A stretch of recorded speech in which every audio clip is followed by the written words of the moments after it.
Swarmed by... These are wolves. Oh no, the wolves are up top. This is like some kind of... I don't know what this is. Better research these mob types at some point. I'm sort of posting these. Oof. Taking hits. Okay, I'm going to hide behind this structure from that one sort of mosquito-looking one throwing ranged items at me. Just getting battered by these guys. Okay, out. Unfortunate. Good day, welcome to Do It Now. We're going to be doing No Rest for the Wicked, again with Ladro at level 22 right now. We are dexterity 47.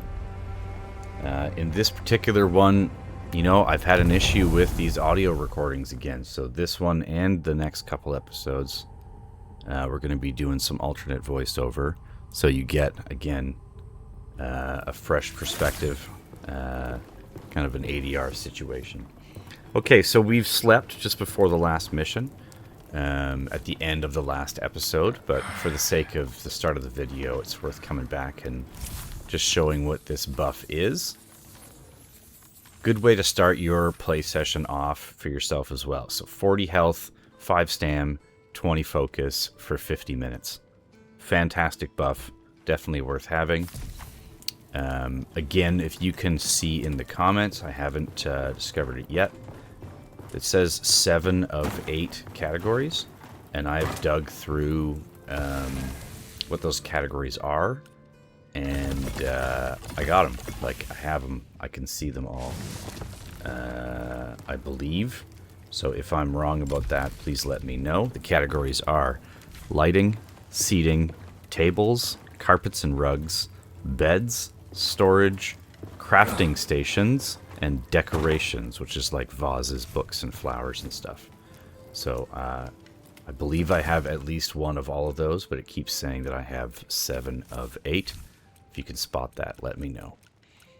Again, I'm dumping off especially refined materials, but this is actually the wrong chest.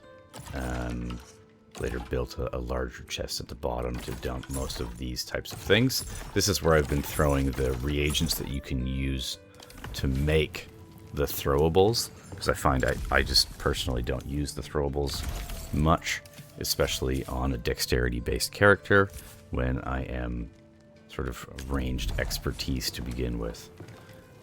So in this episode, a big thing we're going to focus on is in Lowland Meadows, and we're going to do the bottom sort of edge and up into the hunting camp, and then wind our way up and over to get into the logging, the lumber mill, and then sort of come back out again. So lots of loops. We have that lumber mill whisper already that you've seen in previous episodes, hopefully.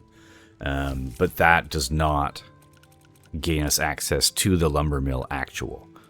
So in order to get in there, there's quite an interesting and well-designed circuitous route that drags us through some story stuff and brings us through what I believe to be the best glade, if you will, in the game, the best resource area. So absolutely huge. Okay, so we come out in town. Main thing to do every session, talk to Captain Randall.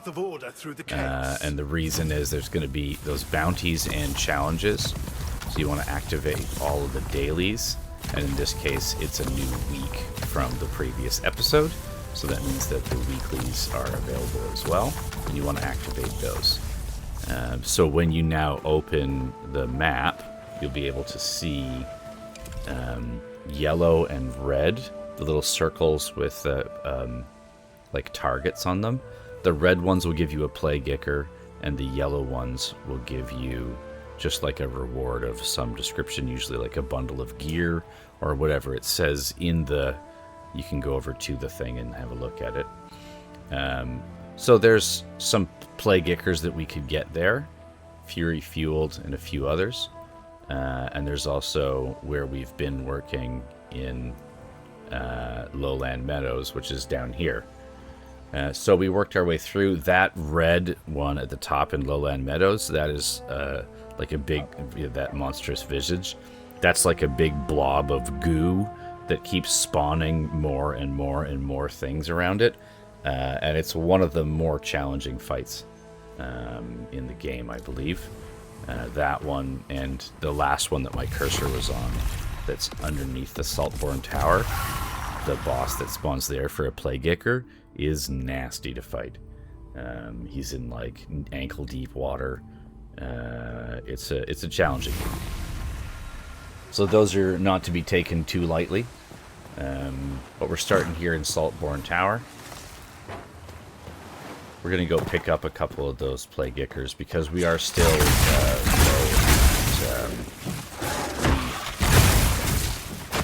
at, this bow is called the lacquered bow, and it has this spreading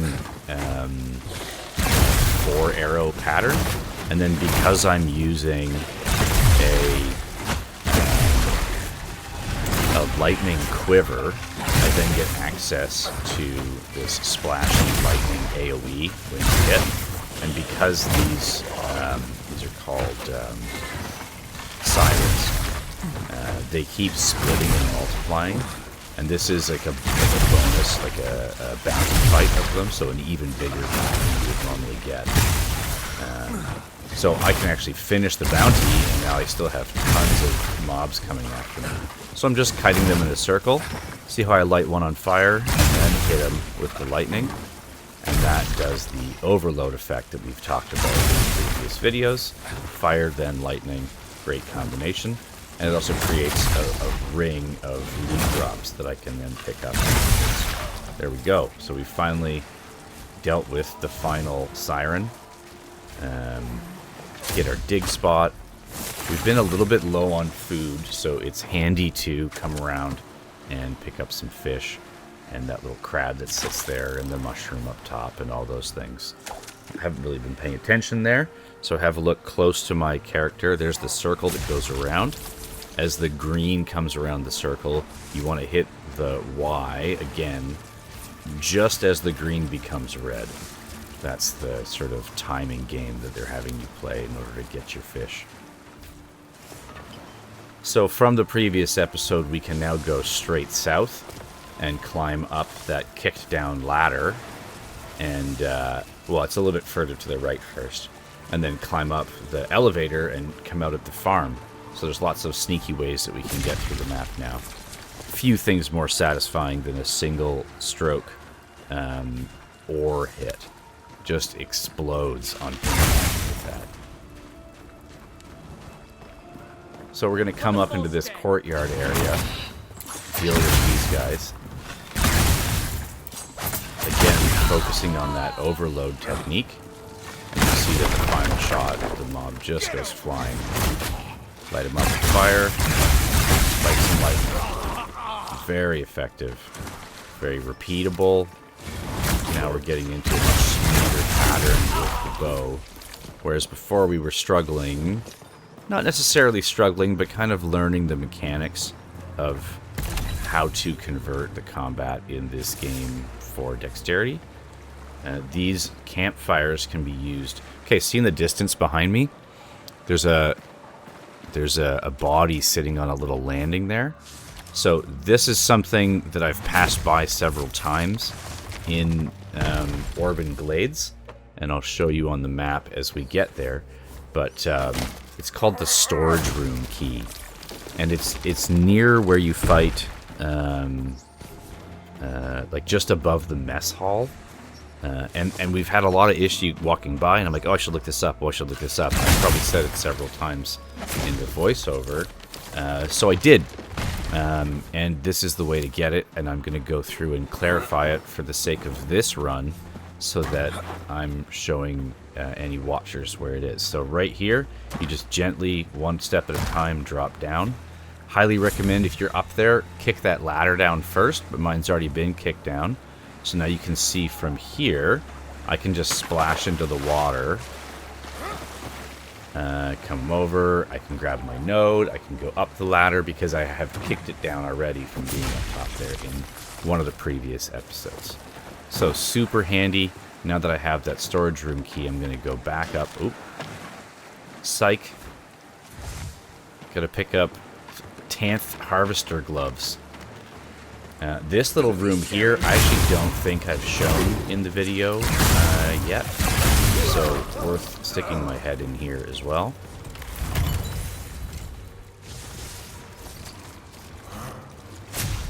Dig spot. Oh. Maybe I did already read that if I skipped over it that quickly. Been trying to narrate those, especially when there's new flavor text. I really like I'm a writer myself. I enjoy writing. And I think there's so much that you can show in these games, and there's so much formative, what I would call flavor text, that people have built in order to round these worlds out. And I like when they put those little hidden pieces around for you to find. So, I'm in my own playthroughs, I'm a fan of looking under every rock and picking up every barrel and seeing what's inside and seeing where they left a little note, a little piece of context for their world that builds it out and gives it that dimension, especially something, human written, is such an important part of the art form of video games, in my opinion. Because it has that ability for you to be part of the storytelling. Choices that affect the outcome of the situation, or don't in this case, whereas your choices are more about just creating progress towards the outcome that they've predetermined. Okay, here we are, opening the storage room, and there's another big chest inside, which netted us. Knave's tunic. Not super exciting. Okay, but we've gotten... that's the extra piece I wanted to show you here in Orban Galdes. The 10th Scout Armor. There's a set of red mesh armor that's based on a fighter. See how short the cape is on this? This isn't it. I'm going to keep an eye out for it. That might be the thing I switch to, but I'm already in mesh, and I'm kind of liking it. It's very archery what I'm wearing. But there's this other one I've enjoyed on other characters because it has a long cloak behind it, and as you move and dash, it kind of stretches and moves in compelling fashions. There's some dual-wielding gauntlets here that are dexterity based, and the picture has like a skull, which is interesting. I haven't used the gauntlets much, but I have these Ryback claws still, the sort of Wolverine claws, as my backup melee. But even then, I kind of built this character with bow in mind, and I know I talked about and hypothesized some spear and shield combination, which I haven't quite set up to yet, but for the most part, I am enjoying using this bow. So I'm just trying out the hands to see what they're doing. They're good. They don't seem like an issue. There's the focus move, just that sort of crack in the wall, but they're nothing compared to my fiery Wolverine claws, so they will remain as my melee item. Okay, so now I kind of want to head back over into the Windmill space. Now I can't just travel from here, I have to go to a Whisper to get to it, even though it's yellow. So yellow is handy, it means I can travel to it, but you still have to travel from Whisper to Whisper. Woven ring. Always going to get rings. Lots of interesting ones.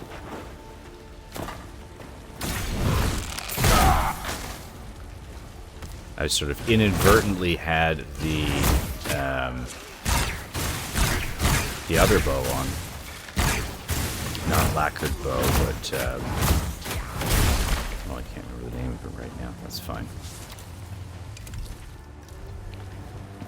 So I'm going to have a look at offering this one to go from white to yellow, but we just left from town pretty recently, so we don't really have a lot of stuff on us.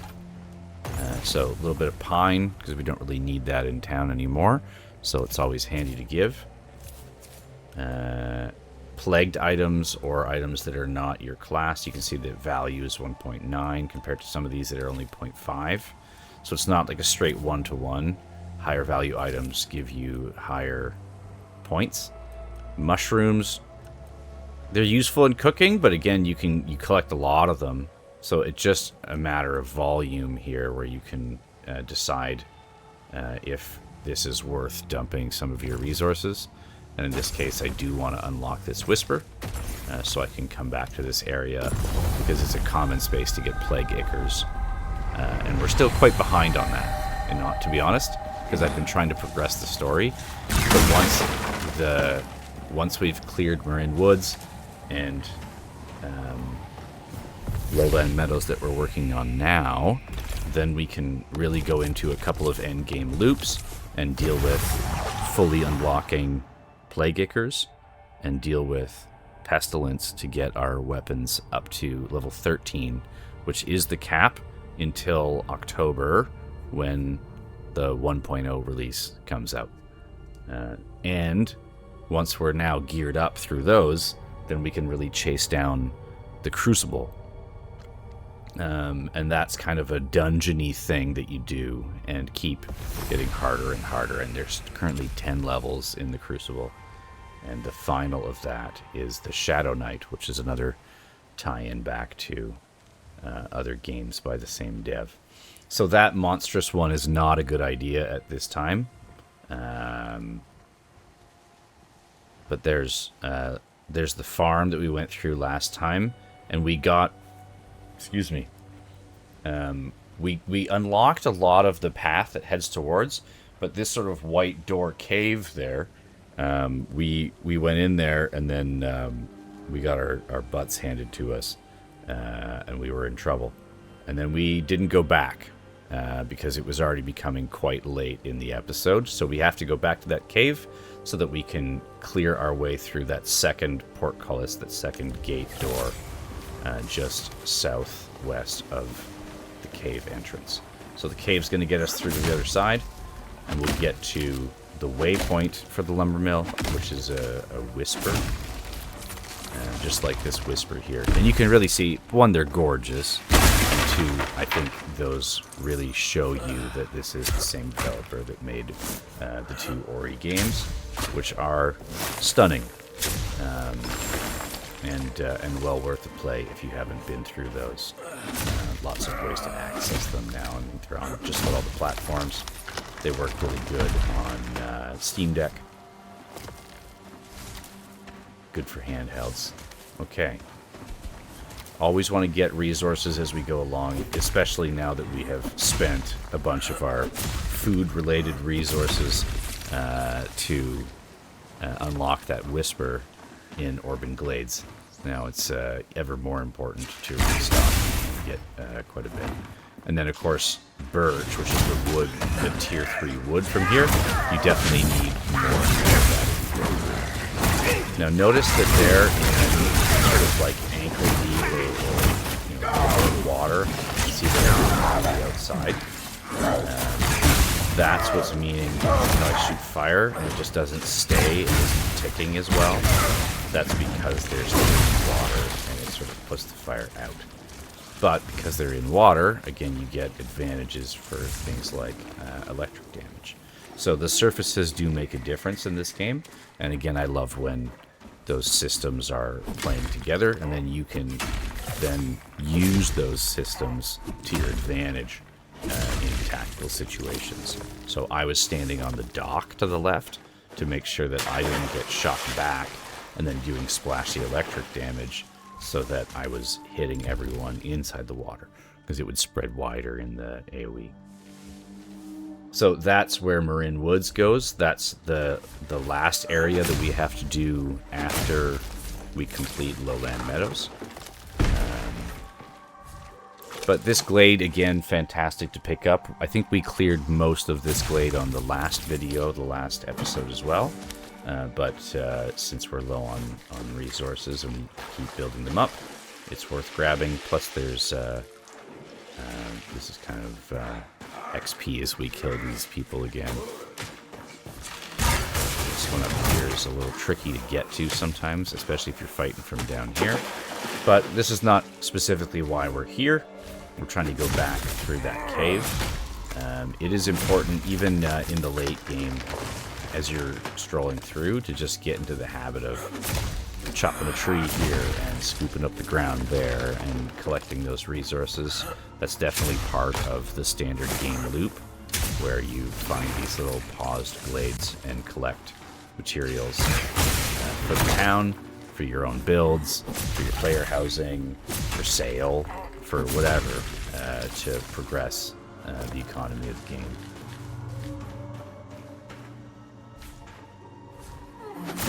Nice hits. So as long as you get perfect, the last hit seems really important, but like sort of majority perfect hits, you're gonna typically get double resources, especially on the trees. But just about everywhere you'll get a bigger loot table and more total resources if you get a perfect pull. So that was 2 raw bass instead of the 1. And especially like the dig spots, there's just a gigantic loot table for those. You can get gear out of them, you can get all kinds of stuff. And when you do that pull, is super important to see what type of loot you end up pulling out of that dig site. Build those potatoes back up, build the herbs back up. Okay, so we're going back into this darkened cave that we did at the near the end of the last video, not the last thing we did. We came back and did some stuff by the but now we're a little bit more intentional and purpose with a buff still active. And our goal is to come through the other side of this cave so that we can open the next gate and get access to the whisper that's on the other side, the one called Lumber Mill. So that blue circle on the ground is actually affecting me up top, which is unfortunate. I kind of thought I was above that space. I just went on the corner, so those linger for a super long time, and it's worth getting out of there. And if you can't hit anything, it looks like I'm still getting targets down here to the far side of camera. He can hit back, but that's okay. If I can clear somebody from a safe zone where the attack backs are really minimal as this archer, even though I'm getting quite confident with him, it's still prudent to keep my distance when possible and just thin the herd so that when I do go up into those areas, I'm not being swarmed as easily, because I can be overcome, especially with like melee characters. Now, I'm really in the dark here, so I gotta remember to use my illumination spell, which is the rune that I've put on, not on one of my weapons, but on my person. So this raise and lower this gate, and you can see there's a walkway on top, so when you raise it, it blocks that walkway. My fire arrows are giving me some light to work with, which is actually keeping the mob on fire. You can see them. And then down here, there's there's a node of silver on this side. And even my lightning attacks. Very cool lighting effects. You can really see things that you wouldn't normally see because of the elemental moving forward. So, super dark at the moment. You can see just how dark some of these caves can get, and there's bioluminescence on them. Now the moment I pull out the fire arrow, it lights up the space, which is very cool. This is kind of the same problem we ran into last time, where we got isolated and stuck on that little side space. So I decided to come down, and I remembered my illumination spell. Good job. So now I have quite a bit of visibility, and again, I'm down in that pit where I can get the silver. Get one of the mobs done from there. Get a chest with topaz, which I believe is lightning based also.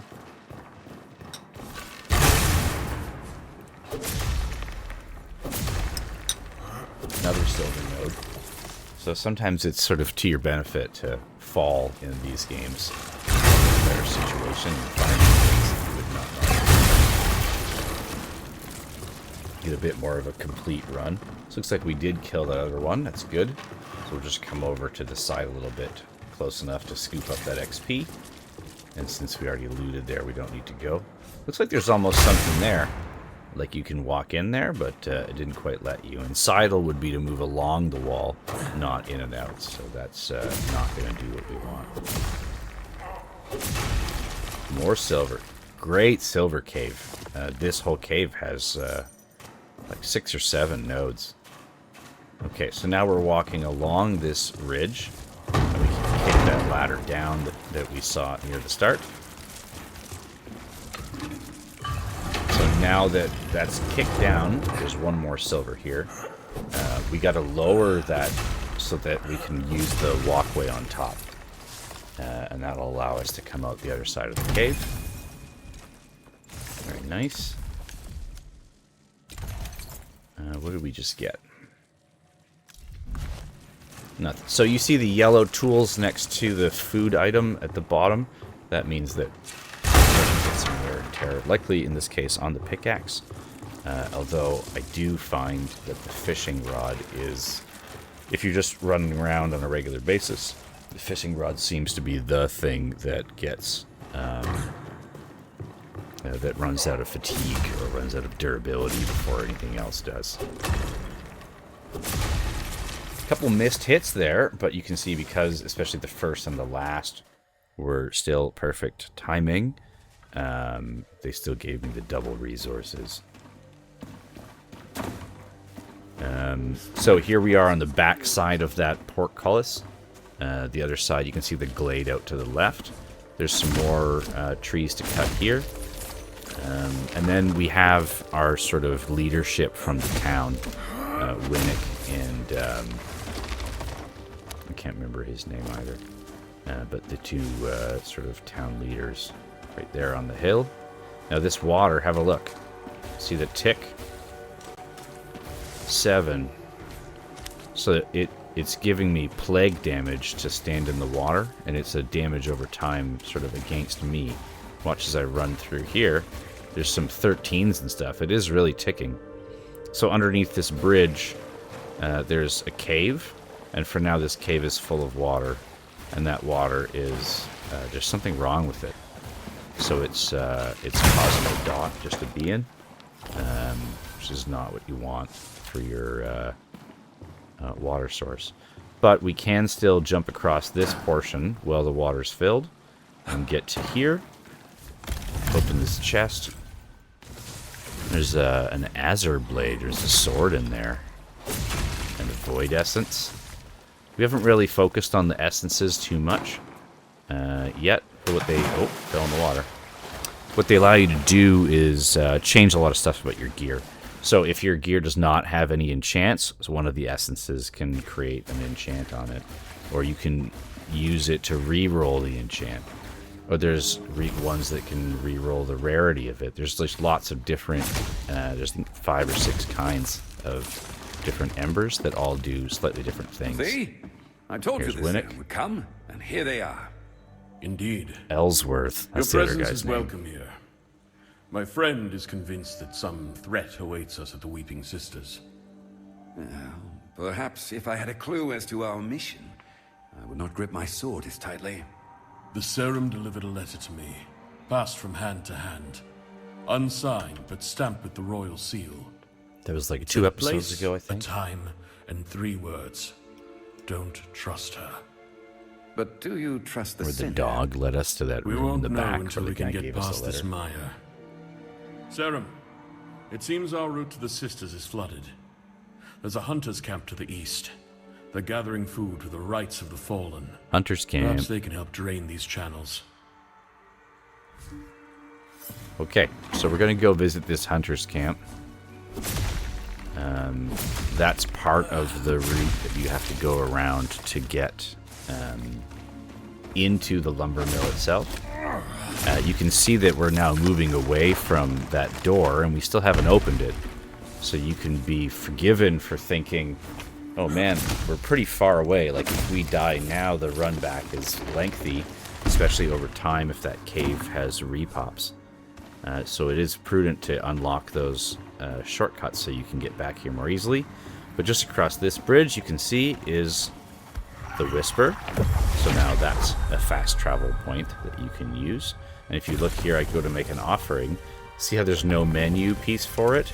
And when you go here on the map, it's already yellow. That means you don't have to donate anything, and it's already a functional fast travel point.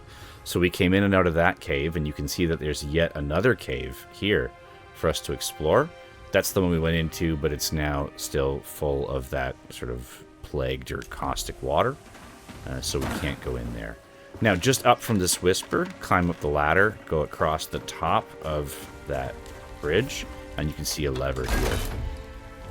That lever is going to open the portcullis next to the glade. So just above us in the middle, you can see the one that we opened to head to the Windmill Whisper. And if you come down through that portcullis right here in the map, now we have this one opened up. So straight shot in between the two Whispers is completely unlocked. And those shortcuts, again, are permanent and remain on your save file. So you can always come in and out of here more easily now. There's a few more trees to cut up here, and you can see on the edge of the walkway there's a chest worth opening and checking out. Great way to build out your gear and especially money in the game, the commerce side of the house. Good to trim these trees away, but then we're going to carry on south into... I love that a lot of the Whispers have these large, I've been calling them glades around them, where you can get lots of all of the appropriate resources that you're looking for. The trees and the herbs and the chests and the dig spots. They kind of conglomerate around where those Whispers are. A few more trees along the path here. And now this is kind of the goal of this episode. There's this drawbridge that you can kick down from inside that structure to the left, and that is the lumber mill. So even though the Whisper is labeled lumber mill in the distance, we're not in the lumber mill yet. We have to go through this next process to get into the lumber mill. Great dig spots, hitting good perfects there. Leather found in the dig spot, apparently, alongside some clay. Swarmed by... These are wolves. Oh no, the wolves are up top. This is like some kind of... I don't know what this is. Better research these mob types at some point. I'm sort of hosting these. Oof. Taking hits. Okay, I'm going to hide behind this structure from that one sort of mosquito-looking one throwing ranged items at me. Just getting battered by these guys. Okay, out. Unfortunate.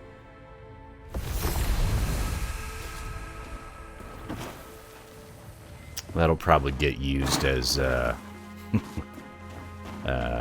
comical of some description, cold open. Let me know if you've been liking those. I think it's interesting to throw either something fantastical or something a little self-deprecating in the cold open. Look at that. Way better, coming out clean, dealing with melee sort of wolves, and then hiding behind the terrain to deal with this ranger, because they're shooting a lot. So just keeping them at bay is very important. There we go. Stack up a dot and then just make some distance. Get some cover. A little more tactical, smarter way to do it. Okay, so we've talked about these glades. Oh, here we go. Do a level up first. Always get that dex fed. Equipment load. So remember, I want to get to full mesh, but stay as a normal weight in this game. That's my intention for this character. because I've done the lighter weight characters. So here I'm trying to just AoE the trees, but it doesn't seem like you can do that directly at the trees. So some of these trees are cuttable and some of them are not, and I've spoken about this in previous episodes, where if you like get into a big AoE battle, you can often finish the combat and see a health bar on one of the trees. And if your tree has a health bar, you can chop it down. But it doesn't seem like you can just shoot AoE directly at the trees out of combat. That does not reveal a health bar. So that's an interesting little nuance there. So you want to clear this whole glade out if you're so inclined. Lots of good resources to be had here. These are fantastic. What I like about this zone especially is it has, yes, of course, the birch, but it has not just spruce, but also some pine. So if you happen to have some sort of lingering things that you have not completed in the build, or in the town, or in developing your own equipment, or even just in having materials for portal fodder, it's nice to have all of the material types in these areas, and because this is a more forested map. So you could drop straight down there into the waterfall area, and we'll have a look at that in a second, but I would recommend coming up and over this way, because you get access to this one other area to the right.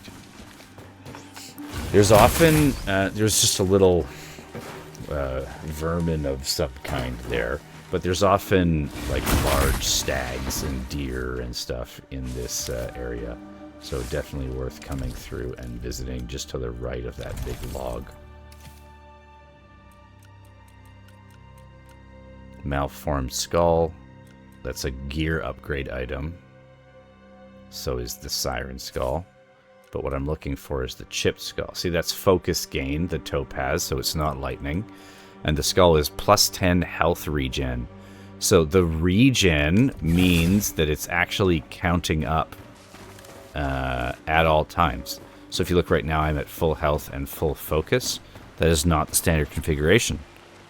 Sometimes you need to eat out of combat, or sometimes like your focus would not be naturally gaining on its own, unless you had something that caused focus generation.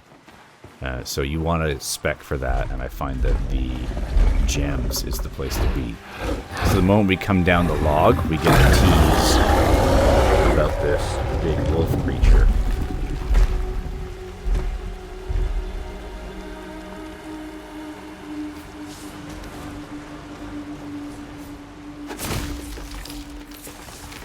This is an important kind of like, I don't know. I think this is like a fascinating little piece. But since we're here and we're dealing with a wolf, as we go through what I want to say is one of the most impressive glades in the whole game here, to the left of this log. So down and to the right by the fire is actually the way to go forward towards the hunting camp. But this area to the left and down, like down, is like this ridiculous glade. So as we go through this, I want to talk about a bit of a side topic, and you can just keep watching the incredible amount of resources that are available here. So it's about wolves, okay? There's this myth. There's lots of things about like what it means to be a human that people don't understand, and I don't mean like I'm coming from this place of wisdom, and I have all the knowledge of life, and you don't understand. I mean, people, like humans, don't understand certain aspects of our lives,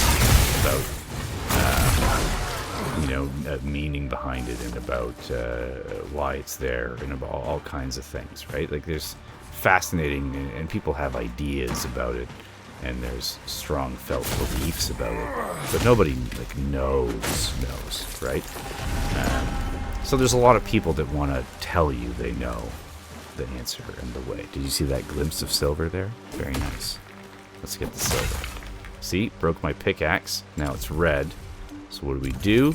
Inventory. Hit the wrong shoulder buttons, and we're in the wrong place. There we go. Trigger buttons to shift that. And right here, repair powder. Y for use. Tools are fixed. Keep working. Wonderful. You don't have to go to town in between. Not just tools, but all your equipment fixed. Okay, wolves. There's the big be an alpha, beta, this sort of mentality, the alpha male mentality, hidden dig site. It's based on a really problematic myth.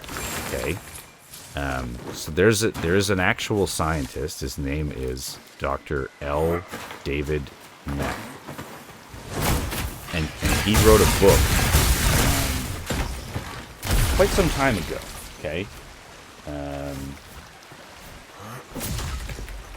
Let me just pull up. I want to get the name of this correct.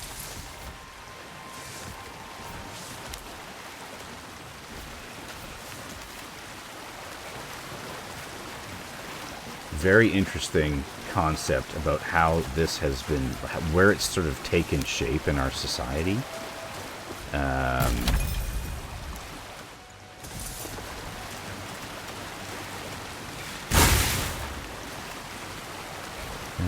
What is the name of this book again?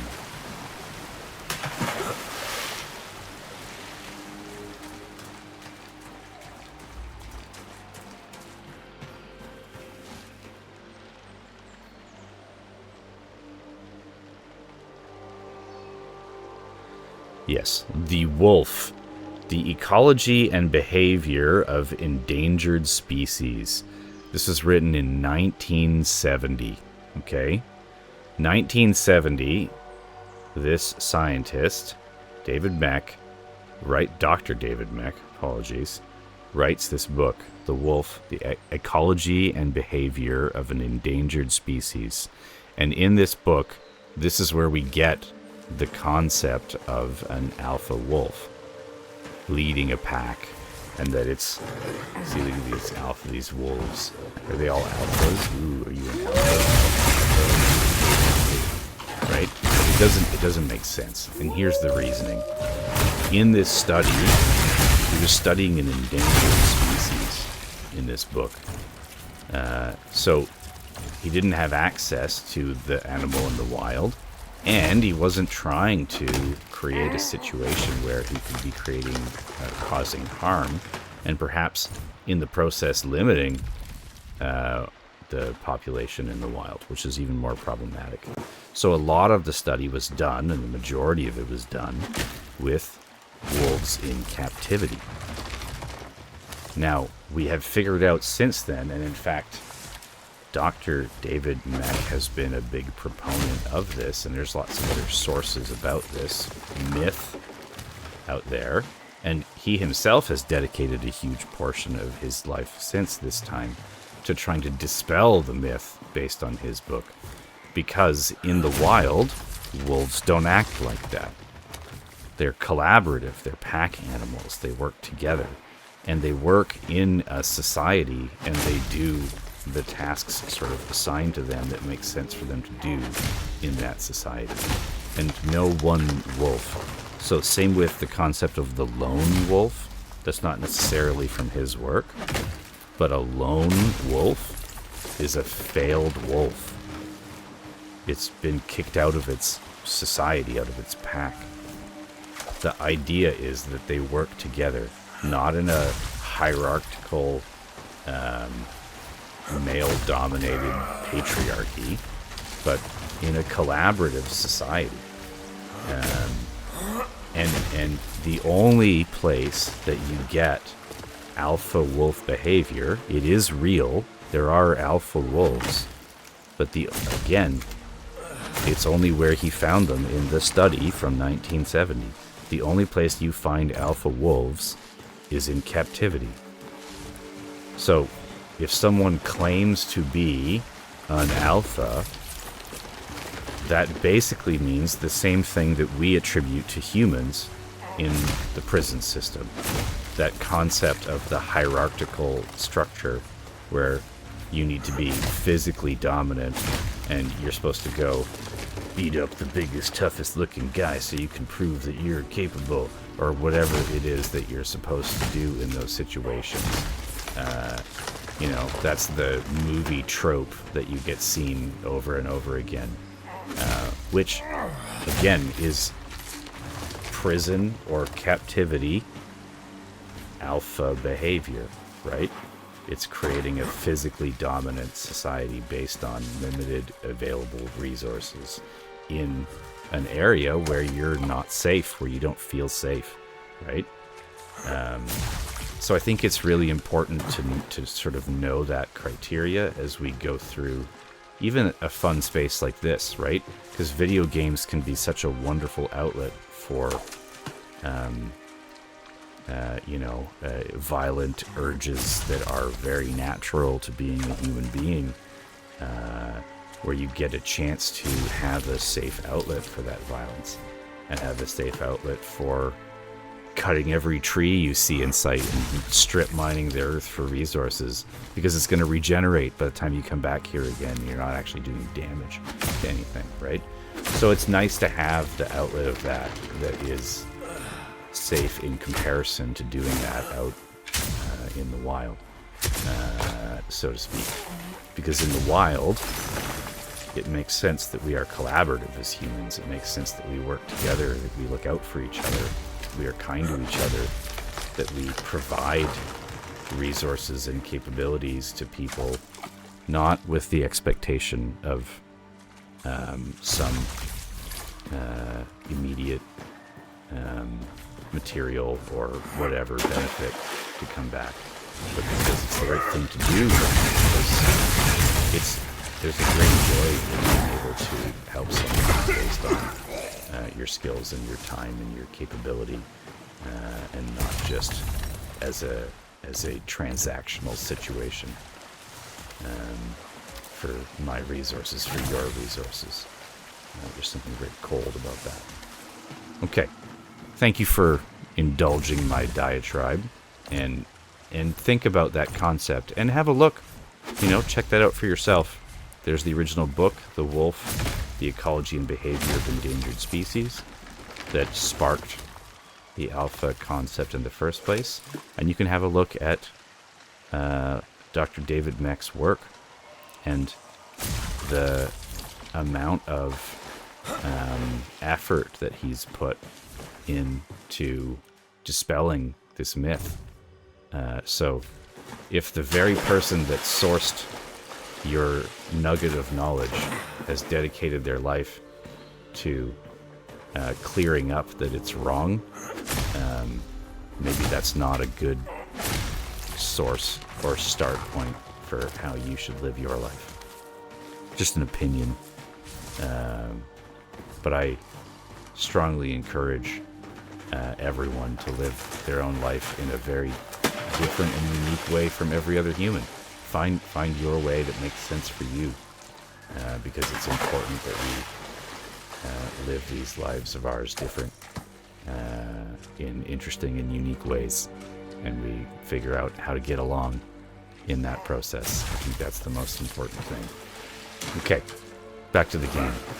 We've cleared this absolutely stunning glade, I think you'll agree, and you'll notice in the process with these little globes here that we've run into some inventory problems. Now, I do really like to try to keep one sort of round of this game in terms of let's go out to town. So let's get ready, leave town, get a bunch of stuff done, story-wise, progress-wise, inventory-wise, resources-wise, and then go back to town at the end of the day, dump off the stuff, sell, adjust the gear, and just so that kind of loop that you would do in a play session which is what I recommend in terms of how to play this game for yourself. So I try to set that up for the video time, but you can see where we are now. We are, let's have a look. We're 49 minutes in, so we're pretty far, but we're not at a logical point to end the video.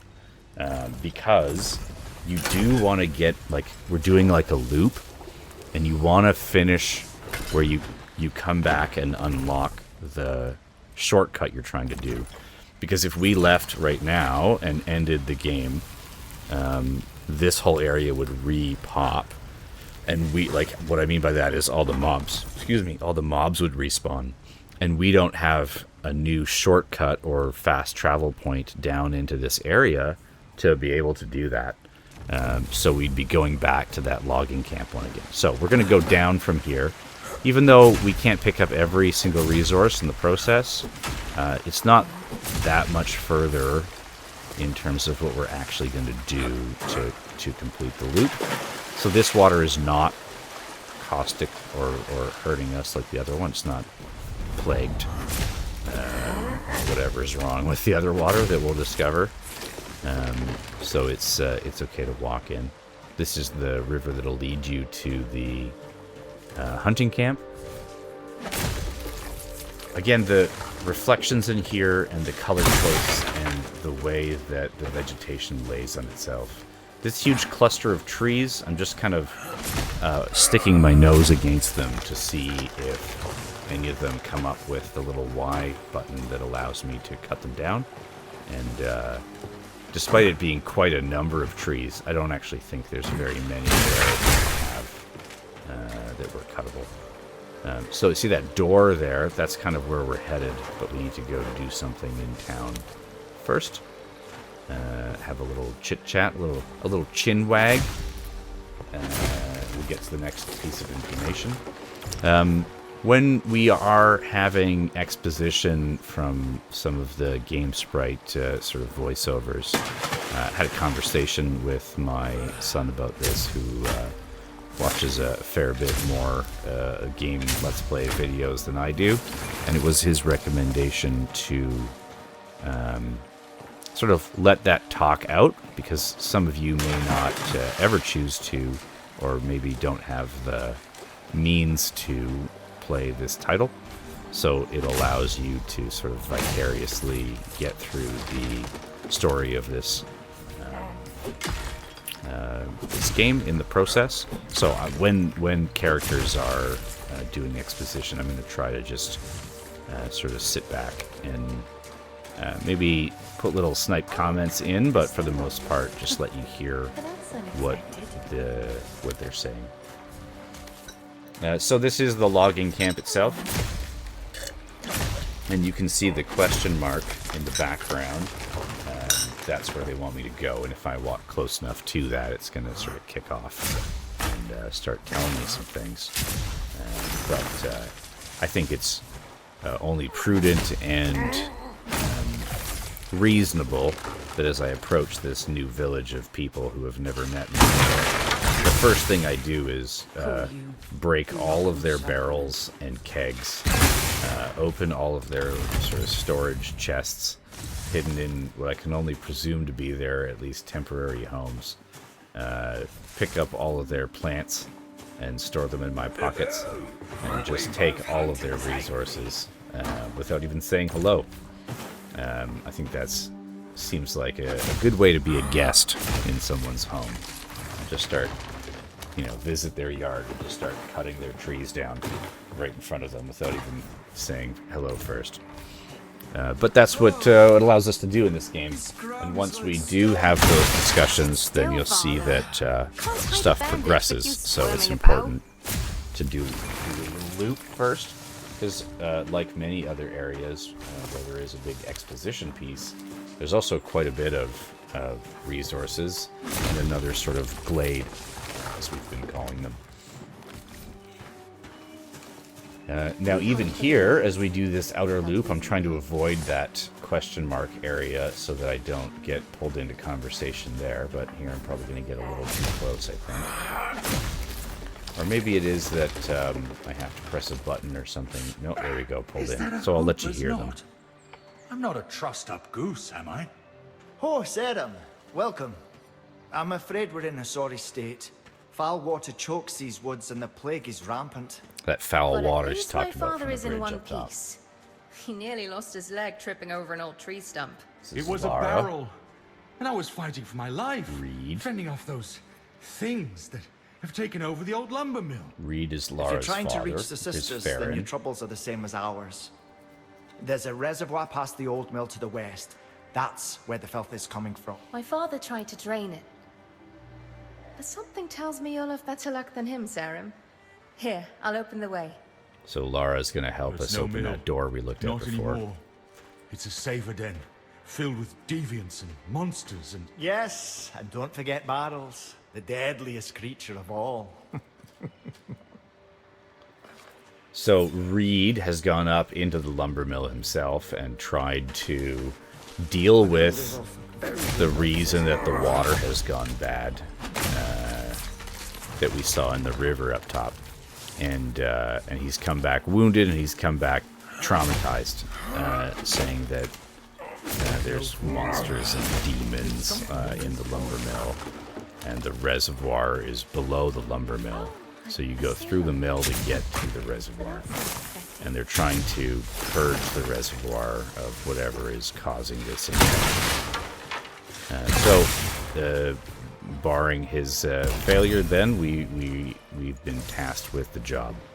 So we're going to finish breaking everything in their town and cutting all their trees down, smashing their barrels. Now look up top to the right as I open this chest. I love how this game teases you with an area like that. So you got to figure out these little jumping puzzles. So watch what happens. You climb on this sort of washing, and then on top of this structure, and you can get on this canopy, and now you're up top, just like that.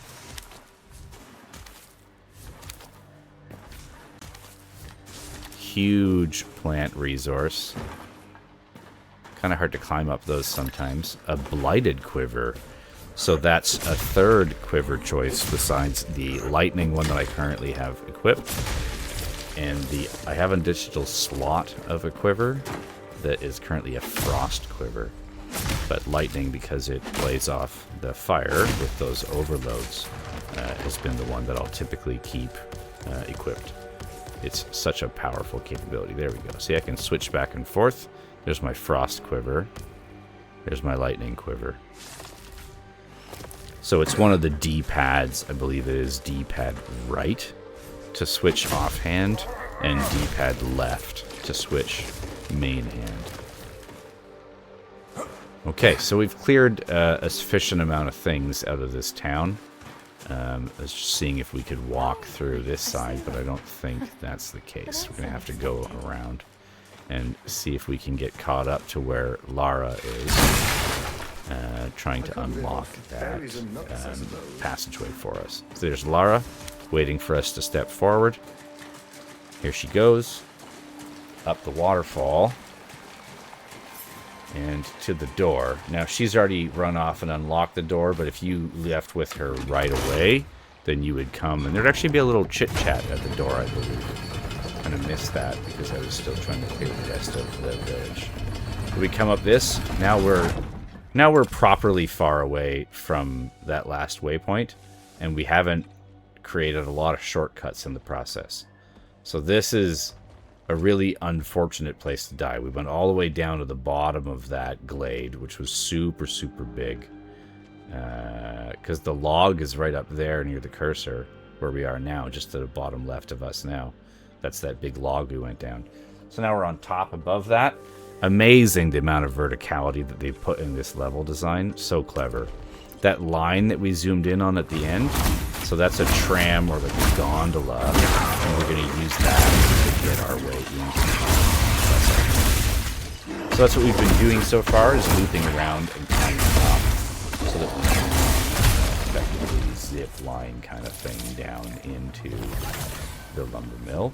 And then from inside there we can kick down that drawbridge that we saw near the start of the video. But up here, like every other area, hidden secrets at every turn, every little area. So break the wall and come in here. You can also sidle along this outside wall, which lets you get access to this ladder here.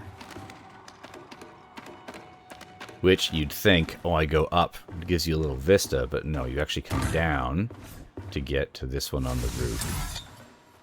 Mayhem, two-handed weapon. Even this elevator, check this out.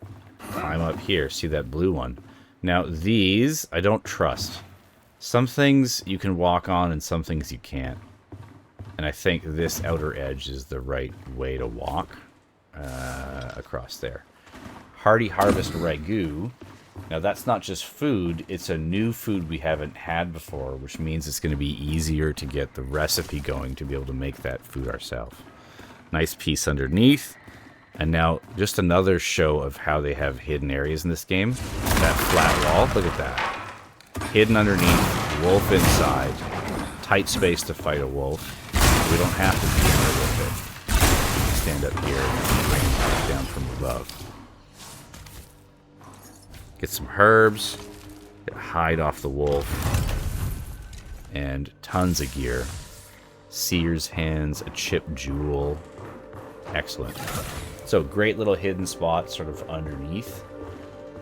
See that spot on top? We're going to keep that in mind. We're going to go in here and shoot this. This is going to allow us... This door is not open, but we can climb up this ladder now.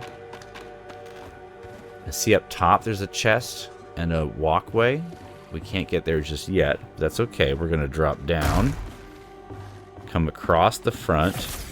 Now we get to that roof where those Ashen Night Greaves are. Jump across. Climb up the blade like we did in the other windmill. And we get access to the big chest. With some Mad Brambler drapings.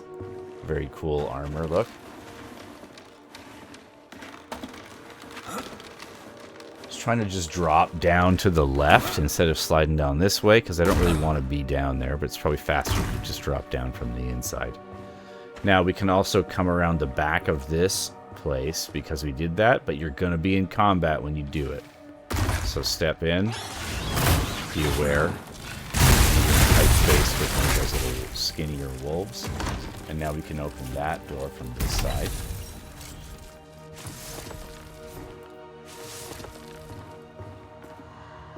Tightrope walk here for a vista at the top, but also for some sturdy hide.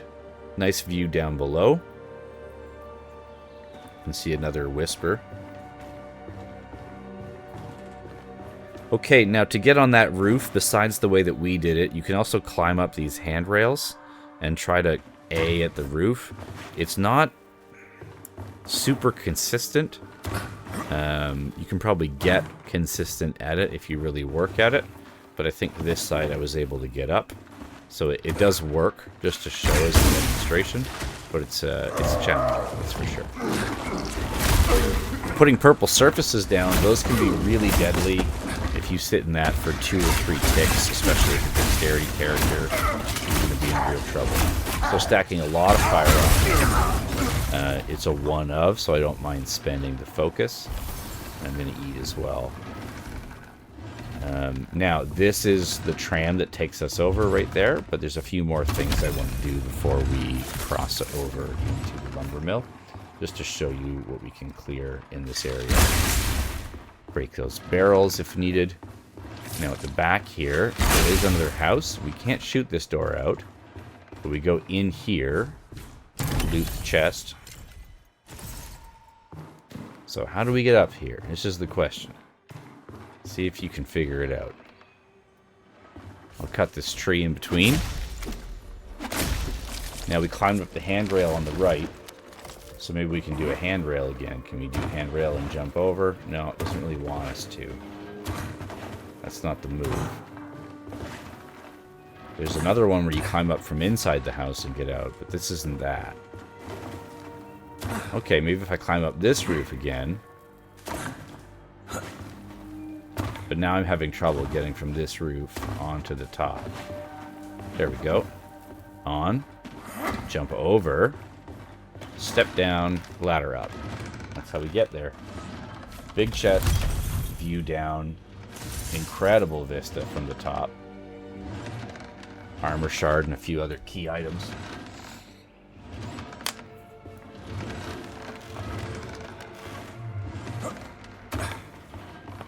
Great animation, great like 2.5D. So this lever is going to activate it, and then we get on. There's always time to step on. You can even walk on after hitting the lever. So you can see down below us, there's the drawbridge that hasn't been kicked down yet. So we're going to step foot into the lumber mill. At this case, we're already 54 minutes into... an hour and 5 minutes into the episode. So it's running super long. So I'm not going to go with deal with any of the other things that are happening in the lumber mill. And I've been having inventory issues for the past 20 minutes. So it's time to head to town. It's time to close out the episode. But as I've been doing, I'm trying to show you the town portion of what's happening as well. I will try to keep these in chapters, so if you're not interested in seeing the town portion, feel free to skip ahead to Roost, where I'll try to separate into what I do in the player housing before we shut down for the day, and then there'll be an outro to close out the video. So first thing in town, go into Captain Randolph and deal with whatever ones you've completed. In this case, strangely, I was able to hand them all in and not have gear sitting on the ground, even though I've been having inventory issues. But I had room for gear, so that's good. Another dual-wielding gauntlet device of some kind. Kind of curious if I can steal those runes and put them on my claws, because I haven't really found other runes that apply well to the claws, but I haven't been working on melee. Look at my character doll as well. The claws sometimes stay out while I'm holding the bow, so it kind of looks like I'm using both at the same time. Pretty challenging. I end up accidentally cutting the string.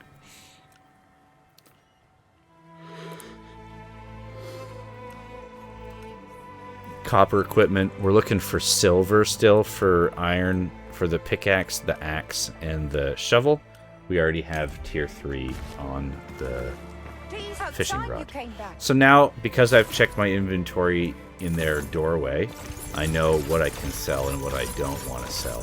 So I can come in here now and be pretty aggressive, keeping the quiver, flipping through the rest. Because I've seen these, I can more easily get them back.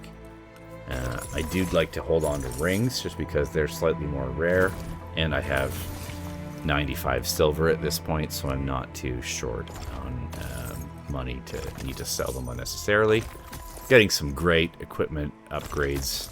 Must have not looked at this for a little while, and I had the right resources to be able to do it. Definitely worth doing. So when we step out, it'll tell us the totality of what we've done in terms of upgrades. And looks like soft leather is the next needed thing. Having a look at what's there for purchase, just so I can unlock specific armor types that I haven't had a look at yet. We do still need mesh, pants, and chest piece. Pants and hat, sorry. So I'm having a look at those at this time. So the pants went up by 3, the other went up by 3, and some went up by 1. So we upgraded 7 levels on our gear just by what we had on our inventory and what was in town. If you look at us using racks or using anytime that we have resources we need to spend, you can see some of them with a little chest icon and some of them without it. If it doesn't have that icon, it means you actually have that item in your inventory. If it does have that icon, it means that armor increased by 23% for 2 silver. Let's have a look at mine. Armor increased by 11%. 23. So for 2 silver, I just got an extra 12% armor. Let's have a look at the difference that makes. Right now my armor is 530 with the 11% ring. Now I'll put the 23% ring in the same spot. 587. I just got 57 armor for 2 silver. And no weight change.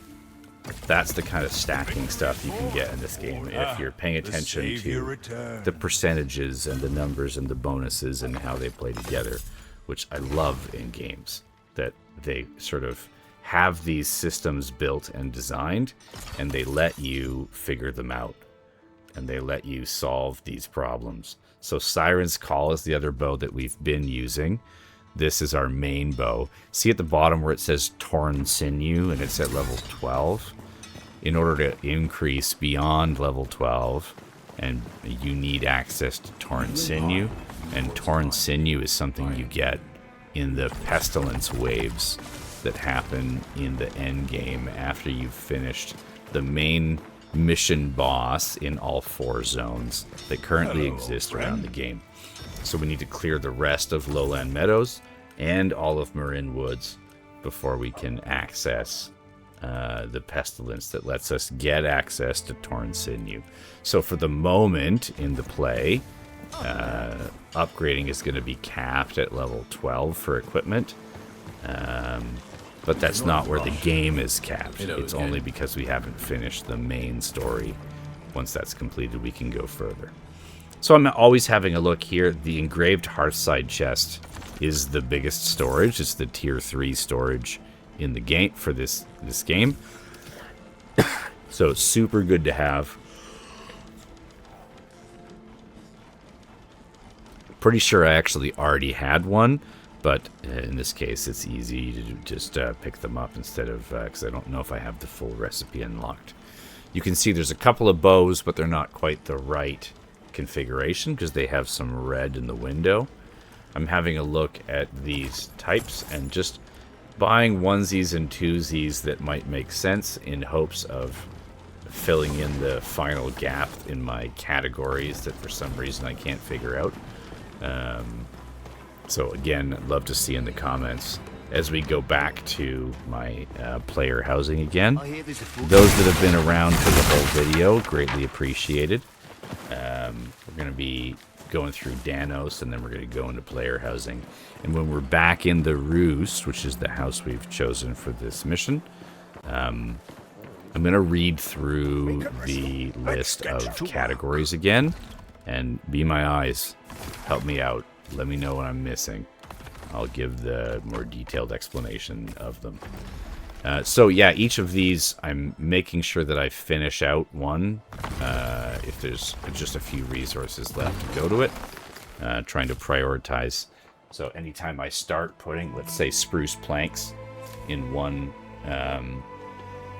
rebuilding test or rebuilding task, I'll try to get all of those. So in this case, I have enough for all of the iron ingots for this Lara's Sanctum, and for all of the saltstone for Lara's Sanctum. So I'll then submit them because I can start and finish them. And even if I can't put all of them, in the case of this saltstone, because I've started putting saltstone in Mira and Mary's tailor shop, I'm not going to put saltstone in Alchemy and Sanctum and a bunch of different places. I'm going to feed that one until it's all the way done with that resource, and then decide where I'm going to put the next resource, sort of tactfully, and plan those out. So we have some tier 3 items, the spinning wheel and the adept table that I want. I've been waiting to get access to tier 3, and it's only because we now have upgraded Danos to tier 3 that he's selling tier 3 items. So I'm going to come in here just because it's nearby and just stash a bunch of these gems and things. I have some items already in here, and again, I'll be able to access these from anywhere in town.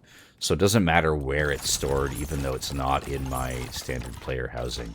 So now I just have a bunch of room there to be able to put in those crafting stations and the refineries and things that I have been waiting to set up in the Roost. So again, rather than buy tier 1, then tier 2, then tier 3, because we're only episode 13 now, so 13 hours in the game, and I already have access to the top tier ones. So I think it's prudent to just wait until you get access to really set up.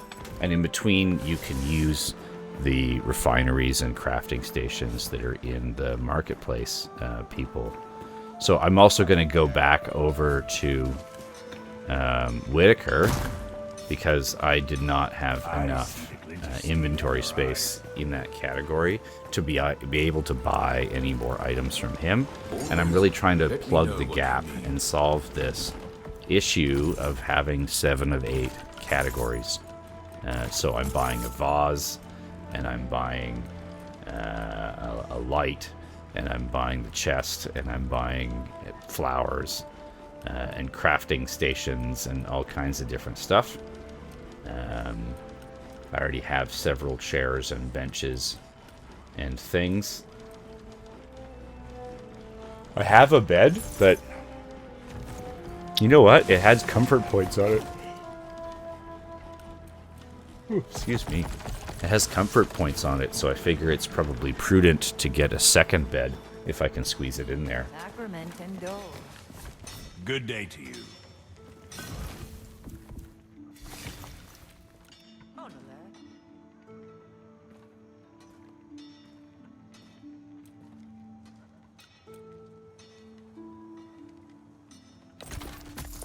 So I was able to upgrade the Siren's Call, which is my other bow, my secondary bow.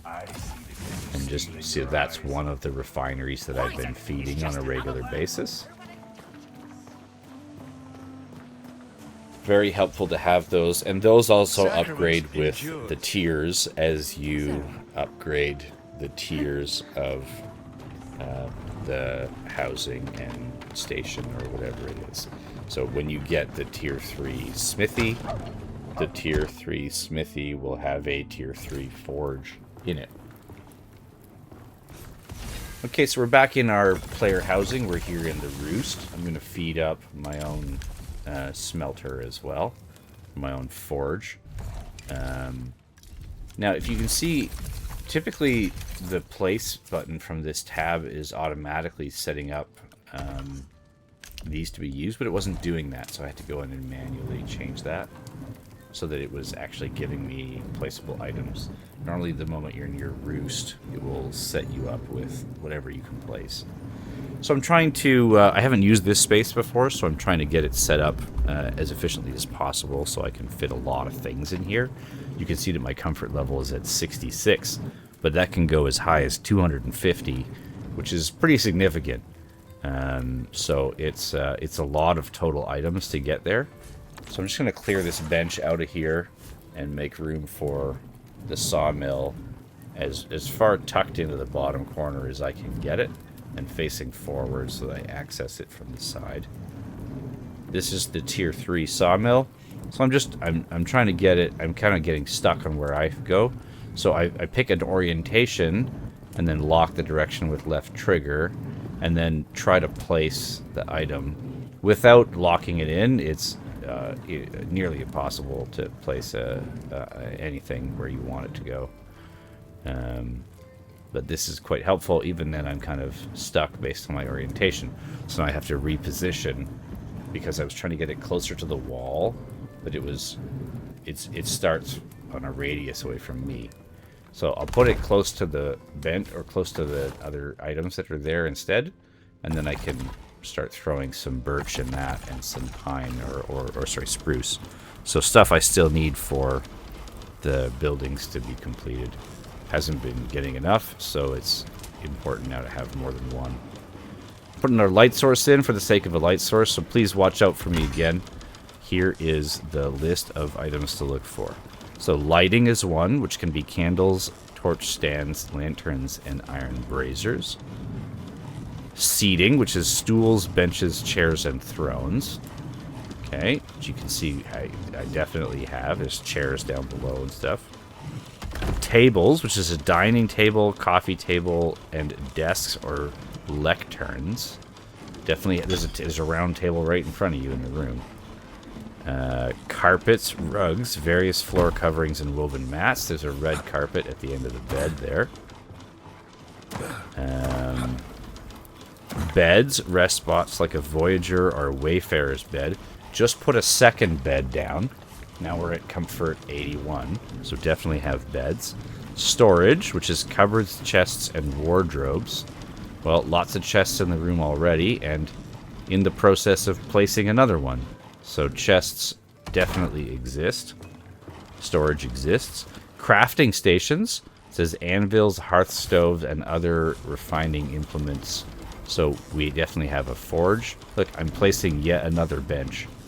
So we'll definitely have benches and seating. There's a bench behind me. There's a row of chairs in front of the fire. So here is the spinning wheel, which seems to fit beyond the bench. Excellent. Great news. So we can put in lots of jute thread first, because it's stuff we don't need anymore. And the last item we're looking for is decorations, which is vases, books, flowers, and statues. You can see flowers right next to the station there. So, struggling to understand the 8 and which one I'm missing, but you'll see when we do the final little sleep and we get our buff for the day, that we do in fact only have 7 of 8 categories, which is strange. So I don't want it to be too impactful to my ability to move around this place, but I do need to keep loading +1 and +2s like this to get my comfort level to rise. So sometimes the orientation and rotation of the item can affect its legal sort of placement. So the Adept Scribe Table is the tier 3. It's the best scribe table in the game. You can learn every piece of equipment or recipe that does exist here. So we've seen some new food items, and now that allows us access to unlock them. There's only 2 left, and I have been picking up research papers, so I think it's good to have. And we'll get the last 2. There's 21 now. So I just used 3, so I would have had 24 to start with. So we can now make all the food in the game. Not all of it can be made at a campfire. You need a hearth stove, and then a cook stove is the tier 3 one to make those. I'm grabbing the tier 3 chest recipe. The tier 3 Adept Scribe Table is not really necessary because you only really need 1 of those. There's the carpet one. Again, I'm looking at these categories and what I have and what I don't have, and I'm just not seeing, because I've used, I think, all of the ones they're asking for. Lighting, seating, table, carpet, rug, bed, storage, crafting station, and decoration. Looking here at the random dual wielding items, so I can maybe make those and then strip the runes off of them and put them on my claws. I think that would be an interesting process if they're not overly expensive to make. Even though in this case it's something that has intelligence as well as dexterity, which I'm not. I am purely a dex character.